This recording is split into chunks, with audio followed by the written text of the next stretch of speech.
They always warned us about the valley. The folks in the villages nearby, whenever you'd ask, they'd get this look in their eyes. They'd lower their voices, stare at the floor, and say the exact same thing every single time.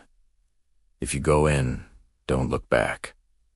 I'll be honest, I thought it was just local folklore, the kind of spooky story they tell to keep tourists from wandering off and getting lost. It sounded like something right out of a campfire tale, and that's what I believed, right up until the moment we stepped past the first line of twisted, ancient trees and into the valley itself. That's when it happened. The air, which had been alive with the hum of insects and the rustle of leaves, just died. It went completely still. It was like the entire world had held its breath at the exact same time. The wind vanished. The birdsong that had been our soundtrack for the whole hike was gone. Even the sound of our own footsteps felt wrong. They were too loud, echoing in a way they shouldn't, as if the ground itself was a drum, announcing our presence to whatever was listening in the silence. It felt personal, like the valley was paying attention to us, and only us. We tried to shake it off, blaming it on the weird acoustics of the mountains. We pushed deeper, following a path that was barely there, more a suggestion than a trail. After about an hour, I noticed something on the damp earth. Footprints. And not just a few. There were dozens, maybe hundreds of them, all overlapping. But there was something chillingly wrong. Every single print, every last one, was heading inward, deeper into the valley. Not a single one was pointed back the way we came. I tried to make a joke about it, something like, "Guess nobody ever wants to leave this place." But the words just fell flat. Nobody laughed. My friends just exchanged uneasy glances. The silence that followed was heavier than before. As the day wore on, the feeling of being watched grew stronger. The mountains, which had seemed majestic from a distance, now felt like they were leaning in, pressing down on us. Their stony faces seemed to loom over our shoulders, blocking out more and more of the sky with every step we took. The world was shrinking, and the valley was all that was left. When evening finally came, the darkness didn't creep in slowly like it should. It fell. It was a sudden, unnatural plunge into blackness, swallowing the path behind us in an instant. One moment, we could see the way back. The next, it was gone, erased by a shadow so total it felt solid. And that's when I heard it. A voice, drifting down from the dark, craggy hillsides. It called my name.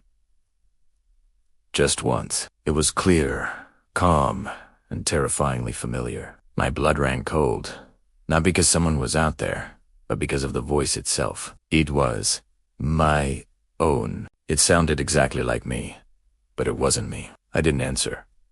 I couldn't.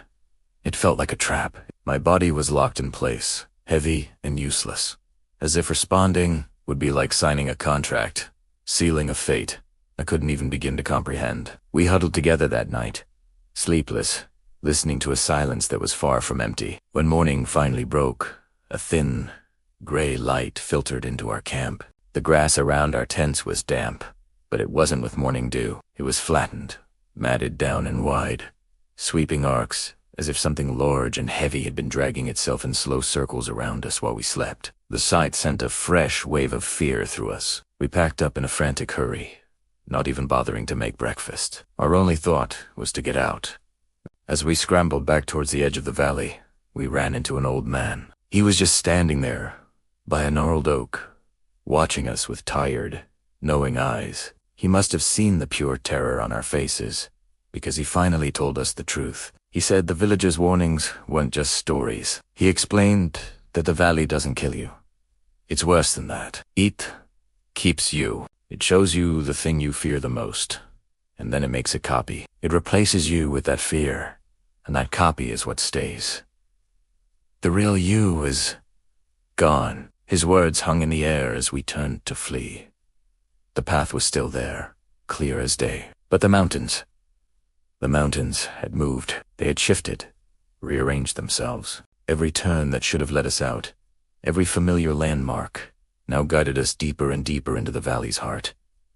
Panic started to claw at my throat. It felt like the air was thinning, my lungs burning with every desperate gasp. We were running in circles, trapped in a maze that was actively changing to keep us inside. And that's when I saw him.